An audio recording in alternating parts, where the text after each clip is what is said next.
BYD ដែលជាក្រុមហ៊ុនឈានមុខគេលើពិភពលោកខាងរថយន្តអគ្គិសនីបានចាប់ដៃគូជាមួយ Harmony Auto ដែលជាភ្នាក់ងារចែកចាយផ្ដាច់មុខនៅកម្ពុជាបានប្រកាសជាផ្លូវការនៅ model រថយន្តអគ្គិសនីថ្មីចំនួន2គឺ BYD Atto 2 និង BYD Sea Lion 5នៅទីផ្សារកម្ពុជា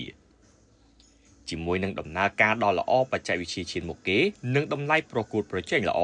model ទាំងពីរបាននាំមកនៅបទពិសោធន៍បើកបរវៃឆ្លាតថ្មីនិងជំរើសធ្វើដំណើរបៃតងដល់អ្នកប្រើប្រាស់កម្ពុជាក្នុងនាមជា model hybrid ទំនើប DMI BYD Sea Lion 5មានការរចនាថ្មីបំផុតបែប Dragon Face របស់ BYD ហើយខ្សែបន្ទាត់ខាងក្រៅរលោងរបស់វាបង្ហាញពីរូបរាងដ៏រឹងមាំនិងខ្លាំងបើនិយាយពីផ្នែកខាងក្នុងវិញត្រូវបានបំពាក់ដោយអេក្រង់ 10.1 អ៊ីងអាចបង្វិលបាននិងប្រព័ន្ធតភ្ជាប់បណ្ដាញវៃឆ្លាត D-Link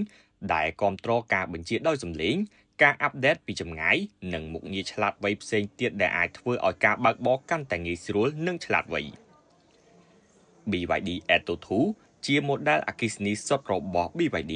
ត្រូវបានបង្កើតឡើងនៅលើ E-Platform 3.0 និងមានដង់ស៊ីតេថាមពលខ្ពស់ត្រូវបានបង្កើតឡើងនៅលើ E-Platform 3.0 និងមានដង់ស៊ីតេថាមពលខ្ពស់និងបើកបរបានឆ្ងាយគម្លាតផ្លូវមានប្រវែងរហូតដល់2620មីលីម៉ែត្រហើយរូបរាងតូចនិងងាយបត់បែនដែលត្រូវបានរចនាឡើងជាពិសេសសម្រាប់ការធ្វើដំណើរក្នុងទីក្រុង BYD Atto 2គ្រប់គ្រងមុខងារសាកថ្មលឿនដែលចំណាយពេលត្រឹមតែ28នាទីដើម្បីសាកពី 30% ទៅ 80% ធ្វើឲ្យការប្រើប្រាស់ប្រចាំថ្ងៃងាយស្រួលនិងកាន់តែប្រសើរឡើងលោក Henry Yip នាយកប្រតិបត្តិផ្នែកលក់រថយន្ត BYD ប្រចាំប្រទេសកម្ពុជាបានថ្លែងថា BYD គឺជាក្រុមហ៊ុនផលិតរថយន្តអគ្គិសនីឈានមុខគេលើពិភពលោកដែលបានបដិញ្ញាចិត្តក្នុងការលើកកម្ពស់ការធ្វើដំណើរបៃតងតាមរយៈការច្នៃប្រឌិតបច្ចេកវិទ្យាជាមួយនឹងបច្ចេកវិទ្យាថ្មទំនើបប្រព័ន្ធបើកបរឆ្លាតវៃនិងការរចនាផលិតផលដ៏ល្អឥតខ្ចោះ BYD ត្រូវបានទទួលស្គាល់នឹងការជឿជាក់យ៉ាងទូលំទូលាយជុំវិញពិភពលោកនៅពេលអនាគត BYD នឹងបន្តត្រូវបានដឹកនាំដោយតម្រូវការរបស់អ្នកប្រើប្រាស់និងដាក់ចេញនៅ model រថយន្តអគ្គិសនីដែលមានគុណភាពខ្ពស់បន្ថែមទៀតដើម្បីលើកកម្ពស់ការអភិវឌ្ឍនៃការធ្វើដំណើរបៃតងជាសកល BYD ផ្ដល់ជូន BYD Atto 2 និង BYD Sea Lion 5ជាមួយនឹងការធានាបន្ថែមរយៈពេល8ឆ្នាំនិង 160,000 គីឡូម៉ែត្រនិងគ្របដណ្ដប់យ៉ាងពេញលេញនៅធាតុស្នូលសំខាន់ៗនិងធានាថាអ្នកប្រើប្រាស់អាចប្រើប្រាស់យានយន្តរបស់ពួកគេដោយគ្មានការព្រួយបារម្ភគោលការណ៍ធានានេះមិនត្រឹមតែឆ្លុះបញ្ចាំងអំពីទំនុកចិត្តរបស់ BYD លើគុណភាពផលិតផលប៉ុណ្ណោះទេប៉ុន្តែថែមទាំងបង្ហាញពីការបដិញ្ញាចិត្តរយៈពេលវែងរបស់ម៉ាកយីហោ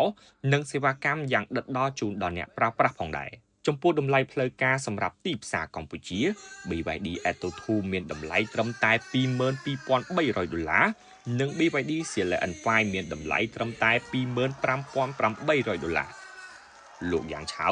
ប្រធានតំណាងអាជីវកម្មក្រុមហ៊ុន Harmony Auto ប្រចាំប្រទេសកម្ពុជាបានថ្លែងថា Harmony Auto Group គឺជាក្រុមហ៊ុនអន្តរជាតិដែលបានចុះបញ្ជីមានឯកទេសផ្នែកលក់រថយន្តដែលមានប្រតិបត្តិការអាជីវកម្មជាង20ប្រទេសនិងមានហាងជាង300កំពុងដំណើរការក្នុងនាមភ្នាក់ងារចែកចាយផ្ដាច់មុខដែលទទួលបានសិទ្ធិផ្លូវការពី BYD នៅកម្ពុជា Harmony Auto បដិញ្ញាផ្ដល់ជូនអតិថិជនកម្ពុជានូវការលក់និងសេវាកម្មក្រោយពេលលក់រថយន្តប្រកបដោយវិជ្ជាជីវៈនិងគុណភាពខ្ពស់ព្រមទាំងលើកកម្ពស់ការអភិវឌ្ឍយ៉ាងឆាប់រហ័សនៃឧស្សាហកម្មរថយន្តអគ្គិសនីដើម្បីបម្រើទីផ្សារក្នុងស្រុកឲ្យកាន់តែប្រសើរឡើង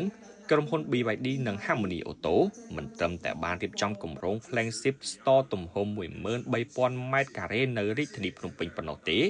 ប៉ុន្តែក៏មានគម្រោងពង្រីកបណ្ដាញអ្នកចែកចាយបន្ថែមទៀតនិងបង្កើតមជ្ឈមណ្ឌលលក់និងសេវាកម្មក្នុងទីក្រុងជាច្រើននៅទូទាំងប្រទេសផងដែរ flagship store នេះនឹងរួមបញ្ចូលនៅបន្ទប់តាំងបង្ហាញឆ្លាតវៃកន្លែងទទួលភ្ញៀវដ៏ទំនើបនិងមជ្ឈមណ្ឌលត្រួតពិនិត្យយានយន្តឆ្លាតវៃហើយនឹងត្រូវបានបំពាក់ដោយស្ថានីយសេវាកម្មក្រោយការលក់កម្រិតខ្ពស់ជាច្រើននៅពេលអនាគតវានឹងអាចផ្ដល់សេវាកម្មជួសជុលនិងថែទាំរថយន្តបានច្រើនជាង100គ្រឿងក្នុងមួយថ្ងៃ។